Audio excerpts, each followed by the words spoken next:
Well, here's what I told Coach B on Sunday. There are three things that we ask out of our kids to give us an opportunity to play great defense. The first of those things is to play smart, to not only to play smart, but to prepare and practice in a smart way. We believe we accomplished that when you just talk about big picture overall numbers. And we had 7 busts for the game, about half as many as we had in the TCU game. We ask our kids to play hard, and I think you've heard me say we refer to that as playing fast and straining to finish. And it was our lowest number of the 3 games. We have a formula we use to figure out if we're playing at an SEC championship level, and we were outstanding as far as playing hard. And the third thing we do is ask our kids to tackle great. We missed 2 tackles in this football game. Gave up 500 yards and missed 2 tackles. So if I'm looking at those 3 things, did we play smart? We did. Did we play as hard as we possibly could? Absolutely. Did we tackle great? We did. You go back to number 1, okay, where we only had 7 busts on the game, and 4 of those 7 busts accounted for 222 yards and 24 points. And against any opponent, let alone an SEC football game, you don't give yourselves a chance to win or for success when that's the case. And that's a piece of it that we're all not happy with, and ready to go back to work on the field tomorrow to correct those errors. Paul, I assume you're talking about the 6 plays that were 18 yards or longer, and then pass interference, all of those aside? Yeah, I don't want to even bring that one up. I'll try to be mum and mute on that. But the pass interference. No, that's not factored in. There was no bust on that. There was a great play by our defensive back in coverage on that play. We have the first touchdown on a scramble. We refer to that as plastering. When a quarterback scrambles, we plaster our man, and we stay on him. And we failed to do that. We also let the quarterback get out of the pocket on that play. We had a quarterback long run that got called out of bounds, and we held him to a field goal. Was very pleased that took place, that we did hold him to that field goal after the long run. But we had a physical error on that play. We had the late touchdown that was, I don't know what it was, 40-some or 50-some that went right up our gut. Right on the edge of our defense that we didn't execute what we needed to execute. We didn't get a gap taken care of.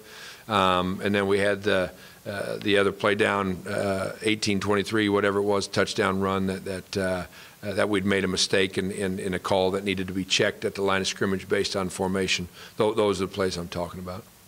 You go to Mexico State, they scored 31 points at Arizona State at 549 yards, 500 in Mexico. What's your take on that? I think they're a very good offensive football team. They've done it consistently this season. I think they're around 463 or 470 total offense as a team on the year. That's a lot of yards. They're scoring a lot of points per game. And I think you should turn the film on. You understand exactly why they're doing that. They have a quarterback who's a veteran player who can really spin it. I mean, any ball that they ask him to throw, he can make it. He can throw from the far hash to the far boundary and put it there on time. So they got a quarterback that starts them and allows them to do what they do. They've got a really dynamic running back in number 3. He's second on the team in receptions with 20. You lose him at times, and he's got exceptional foot speed, both quickness and overall speed, and he's a very productive player. 6'6", 216-pound receiver that leads him in receptions with 26 is a big target. Hard to defend a guy that is that big, but they spread the ball out amongst all the other receivers as well. So it's not like you're going to build your coverage around one guy and one running back. You got to defend the whole group of them, and they know what it is they're doing. They play very hard. They're precise in their routes. They're spacing and their executing of the game that they ask them to execute. They know what it is New Mexico State does, and they do it very well. Do they run a lot of spread or hurry up and stuff? Both. Both. They're a no-huddle team that operates out of 4 wide receivers about 70% of the time, and then close to the remaining 30 is 3 wide receivers and 1 back and a tight end. There's some snaps of 2 back and 2 tight end, but not very many. They're going to throw it a bunch out of the 4 wide receiver set, and they're going to mix run and pass in the 3 wide receiver set. But they're going to do it out of a no huddle, and they're going to do it at a good speed. They got 90-plus plays in their first 2 football games. The kickoff coverage, keeping some players for the most part. Right. And Fred was saying that maybe not in the 3 or 4 guys that maybe were coming off that team.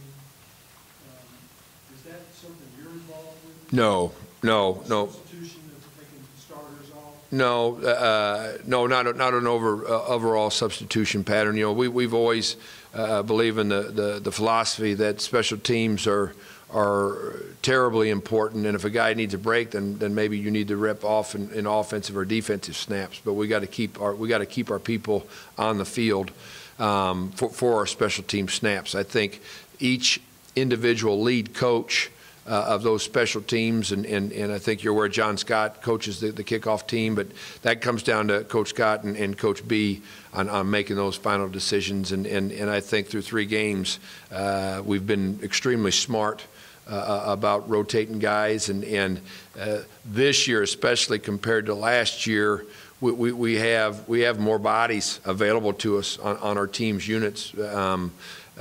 With guys coming off redshirt years and new guys being added to the program. And, you know, the overall coverage by that kickoff unit was outstanding Saturday, which makes that last one, you know, such a shame. When you made a pass rush so far? Well, it hasn't been at a level of pressure. And there's 2 things you're trying to accomplish with pass rush, right? You're trying to just get pressure where the quarterback feels disrupted, whether you move him or not, where he feels it and it affects his reads and his throwing motion and his throwing accuracy. And then the biggest desire is to get the sack and get him down on the ground. And I'll tie this into New Mexico State. There are not very many offenses around that give you the opportunity to sack quarterbacks very often because the ball comes out so quickly. And they have the availability of checkdowns and so forth to get rid of it. As I say that, New Mexico State's as good as anybody. The quarterback's back there at about 6 yards. He's dropping another 3 yards after he gets the ball. His offensive line is excellent in pass protection.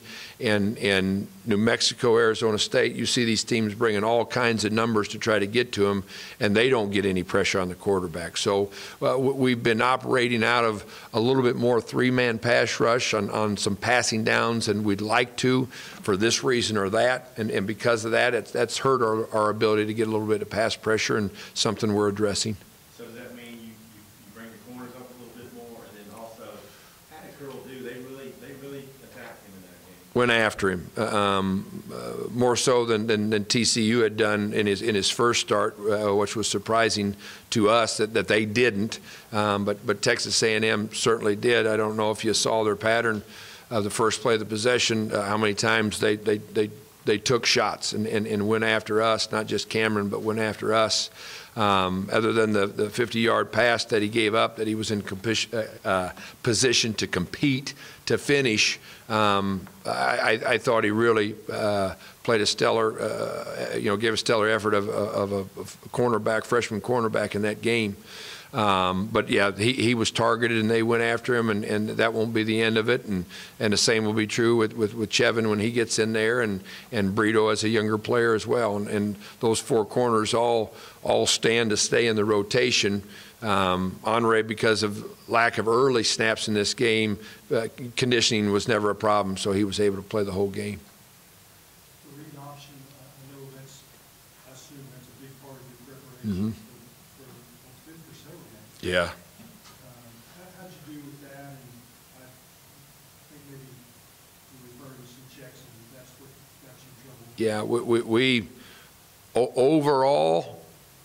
overall, and it's hard for people to hear that and believe that when the final outcome is as many points as it was and 500 yards of total offense. But when it comes to that phase that you're asking about, it was one play. It was one play that should have been a 2-yard loss, and they would have been 2nd and 12 from their 8. But we didn't execute properly, and it was a 79-yard run because of that. And that was the one piece of the zone read quarterback potential carry package that we really didn't handle properly. Mm-hmm. It was okay, but maybe not outperformed, so you play a lot.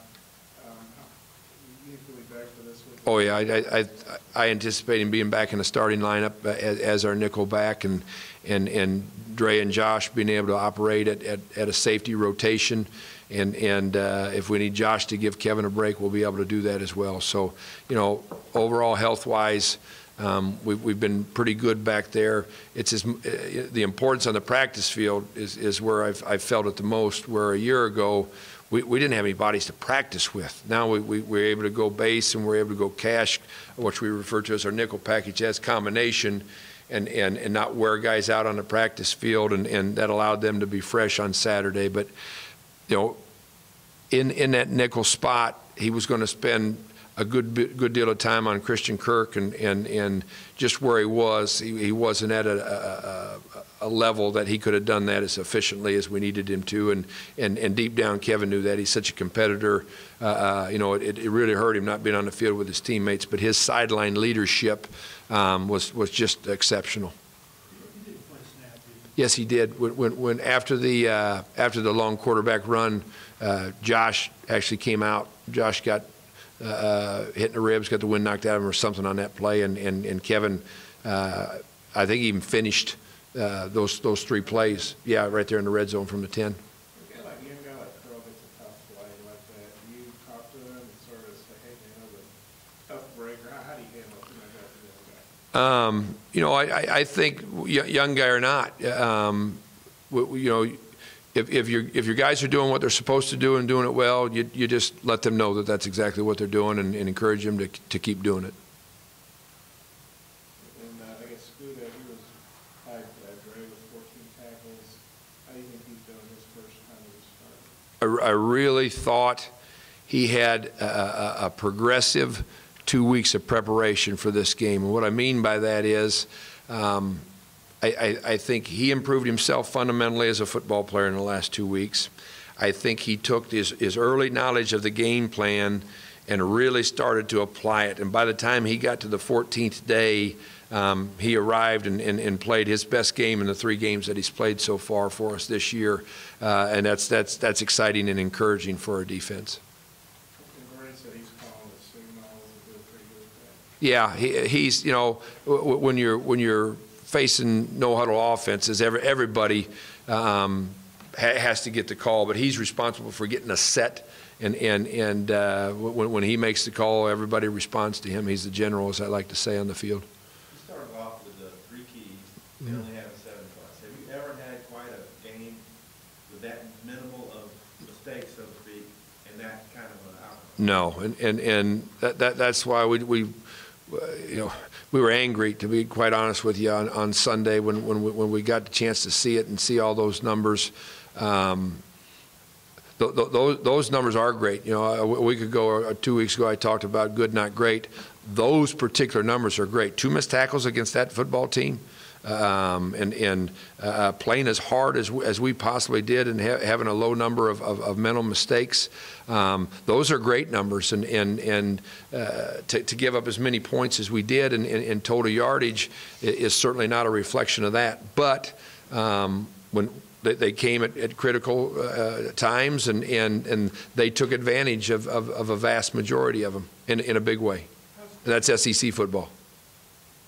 The transition to a 3-4, I mean, it takes time. Mm-hmm. Progressing in that?